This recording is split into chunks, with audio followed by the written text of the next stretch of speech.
Hello, everyone, and welcome back to another evening of gaming with me, Seal the Centurion. I hope you're all having a good one. And as we continue going through the metro of Moscow, things just keep getting weirder and weirder and weirder. But that's just part of the fun, right?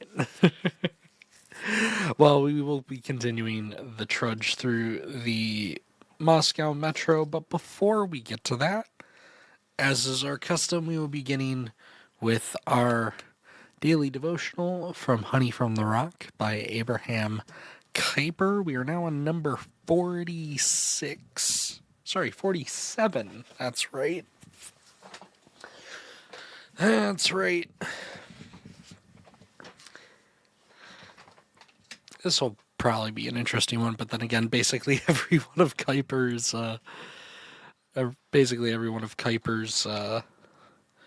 devotionals has been a good one and an interesting one.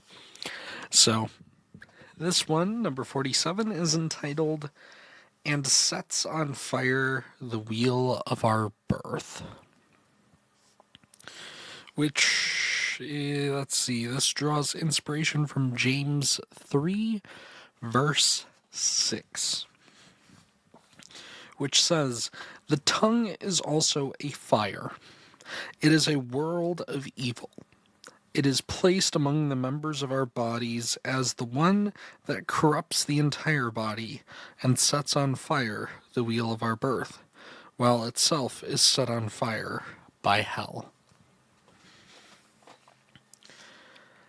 Everyone understands the phenomenon of a wheel that's turning too fast and, because of the heat generated on the axle, catches on fire, as people put it.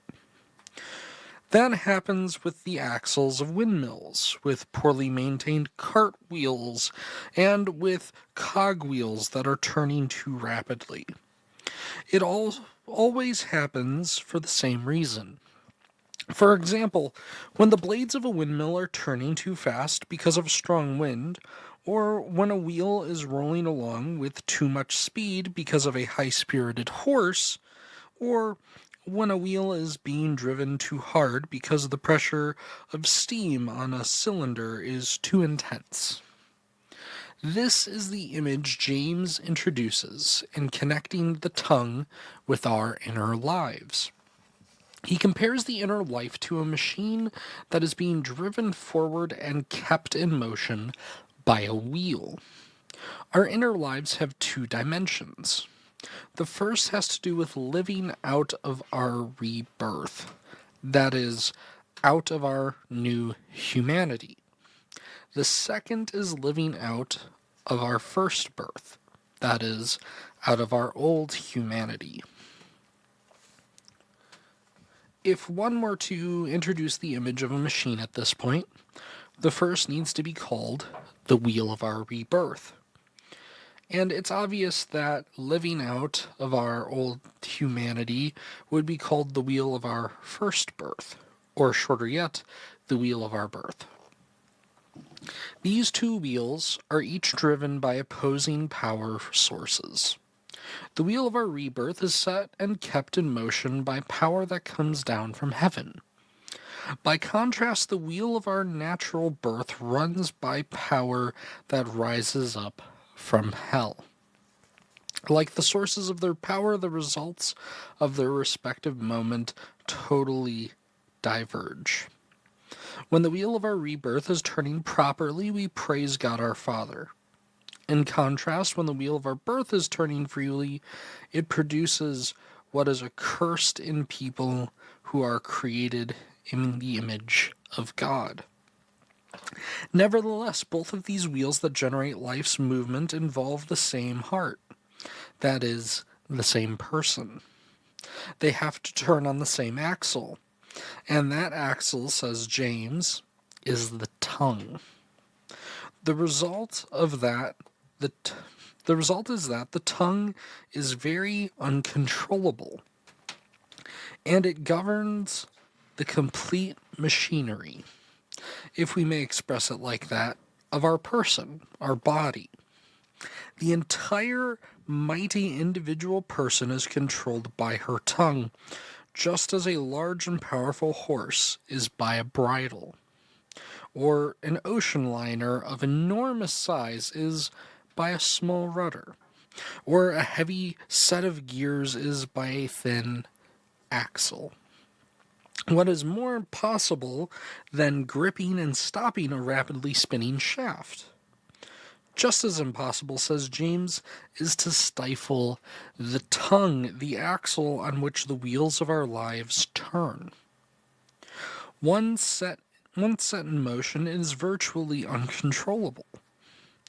It is uncontrollable when the wheel of rebirth, that is, the new life driven by God's Spirit, is set in motion to praise and is set to the praise and exaltation of God. But is equally uncontrollable when the wheel of our first birth starts revolving on its axle, that is, when the passions of unsanctified living are set in motion within us by the spirit of hell. Slander and cursing are the result. Then all restraint disappears. The axle of our tongue is set on fire by the heat of our restless passions that originate in hell itself. And when that axle is red hot, the tongue itself is set on fire, and nothing can prevent the wheel of our natural birth from being set on fire. Thus the wheel of our birth is ignited by the fires of hell. Naturally, at this point, a person is no longer the master, and wicked words slip out that were better not expressed. We find ourselves standing, quite literally, in the flames of our passions. Worse yet, we cause fire to spread to everything involved with our hearts. It all goes up in flames. And people still say that of all things in life, words don't really matter. What we do matters more than what we profess. The power that works unnoticed matters more than the words that we consciously, heatedly express. No, no, no, says James, 3 times over. The tongue is definitely more powerful, certainly more dangerous, and even more damaging than the hand. The heart bursts into flame by coveting, envy, slandering, and cursing until finally an entire part of the world is ablaze. No, no. A spoken word, even your word, is not just a noise that dies out. It is a driving force on the axle of your life, the rotating of the wheel of your natural birth, a spark of fire that can either destroy or inspire. Words, also the ones that you speak in your conversing, whispering, or murmuring, are like an onrushing stream that always leaves a residue behind at the foundation of your life. It may be unnoticed, but it's permanent. Speaking is not just saying something to someone else. It is at the very time we speak an expression of who we are as persons. It displays whether our speech is driven from above or from the depths. It expresses whether our tongues are in the service of the wisdom that is from above, or of the wisdom that is earthly, natural, and devilish. Tongues are the organs that show whether they are working toward your inner sanctification or toward your spiritual destruction.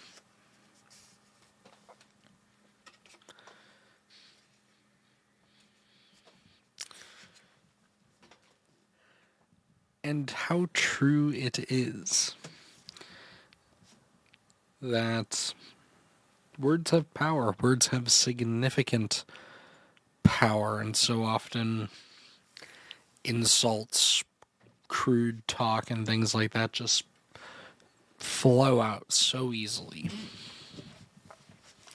It's like the older you get, the more practice you have at it. That's not a good thing. This kind of reminds me a little bit of a quote that is often attributed, I believe it's to George Washington, when he's speaking about government, where he says, government is like a fire. It is a what was it? How's the quote go? A terrifying servant.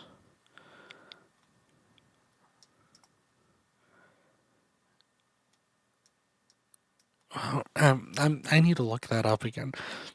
Man, it's actually been a while since I've referenced it, but it's like, as a government.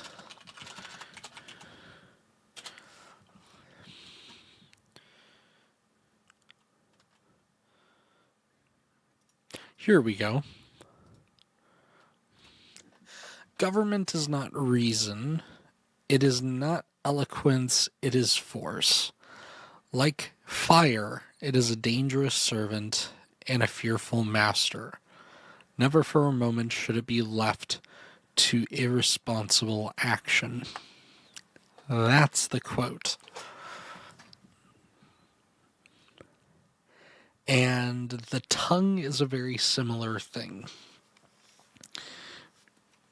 It's James is talking about the fire, and where is the... Oh. It's actually a little bit after the passage where James later talks about bridling your tongue.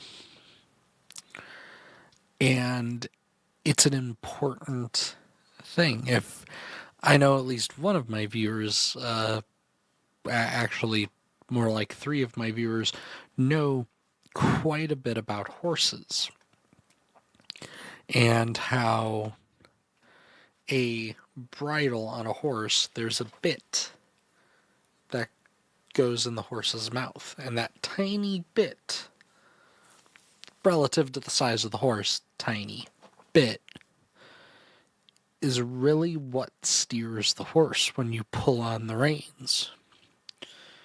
You pull the reins on one side, the bit gets pulled, and the horse's head follows.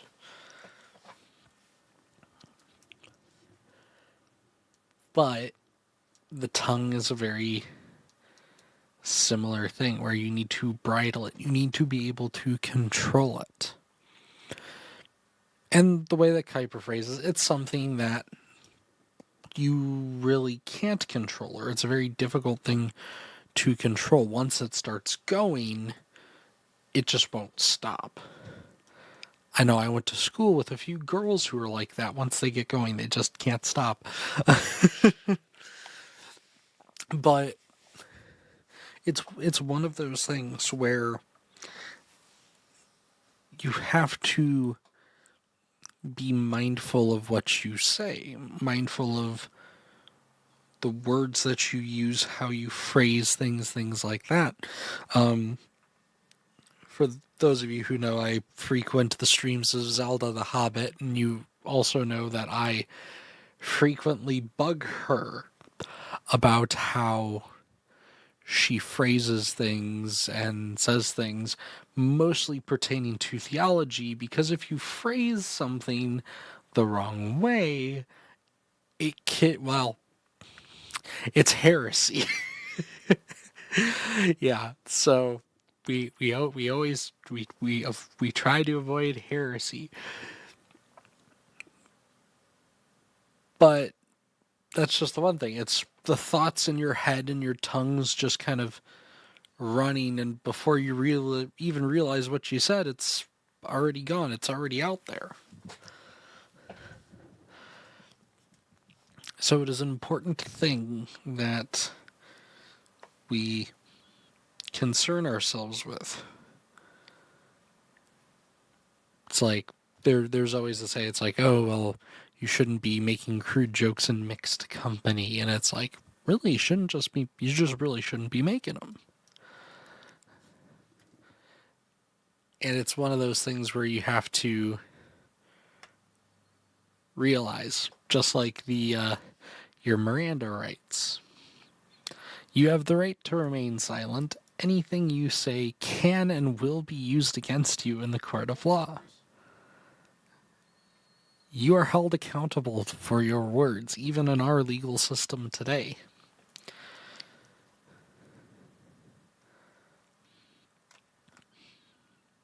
And it's just something that is often overlooked, especially in our day and age where we have the internet, and I could pick a fight with somebody from the other side of the planet on Facebook or YouTube or what have you, can just start going ham, saying all these horrible things, and there's no repercussions. I don't have to worry about somebody giving me a knuckle sandwich or keying my car.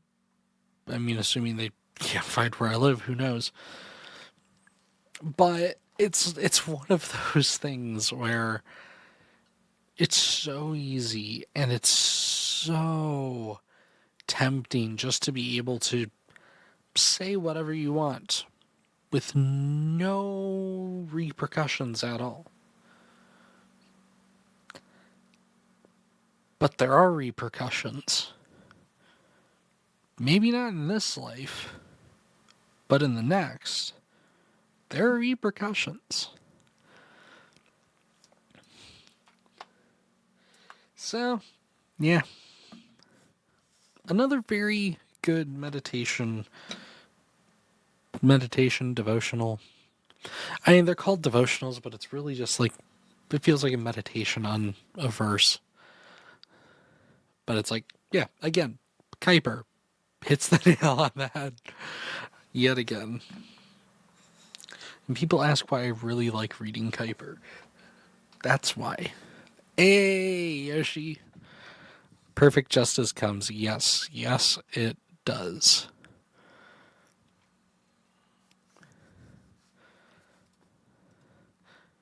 Okay. Well, gotta get the settings changed again, get the microphone and everything set up. Well, transferred over to the headset. Game audio goes to... Oh, I have to turn it on first. That would be helpful.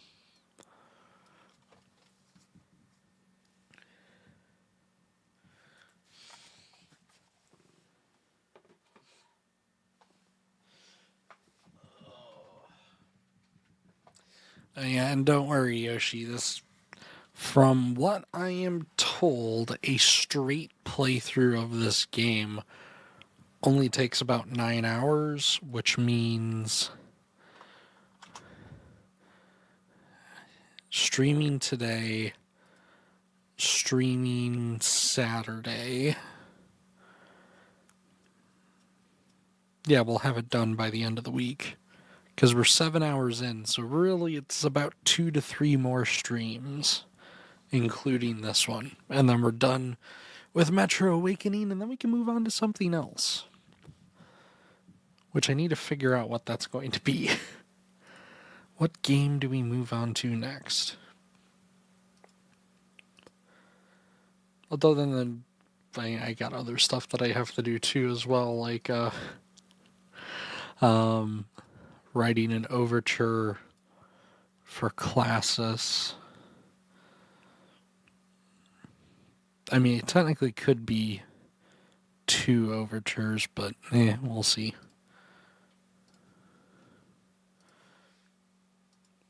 Properties.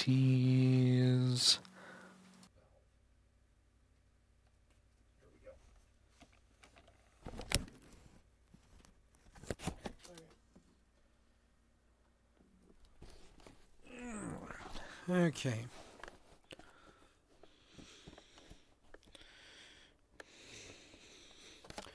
Make sure this doesn't get hooked on the chair.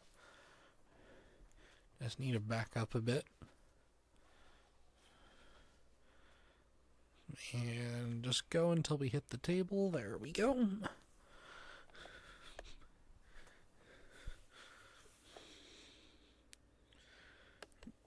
Okay. Oh, it would definitely help if I actually change the scene over, now wouldn't it?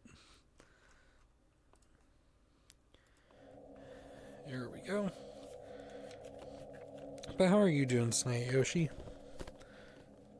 I don't remember if I asked that or not. Hope you're having a good evening, a good week. How is our controllers looking? 50-ish%?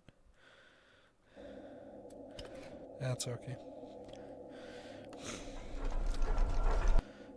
Okay, I need to... We're standing... Okay, I need to deal with this real quick. That's the annoying thing. So I have it set up where when I get towards like the edge of my play space, I get like the blue wire frame of like I move over here, I can see like the rough shape of like the Tarrasque on my desk. I can see the shelf here. If I move up towards this desk, I can see my desk, keyboard, my screens, my lights, and various things. But it completely blocks my view of the game that I'm playing. So I want to ride my bicycle.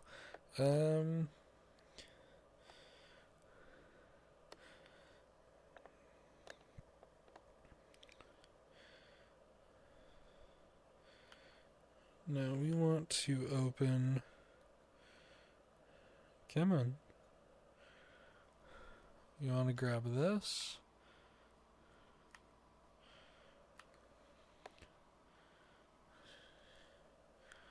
And...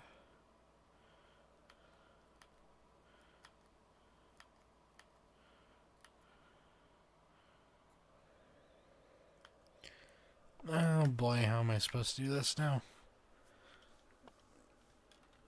And actually, before we do the game, I'm going to rectify what I did last night and actually take a bathroom break before we get into the middle of the game. So I will be back momentarily, and then I will fix settings and whatnot, and then we'll get started.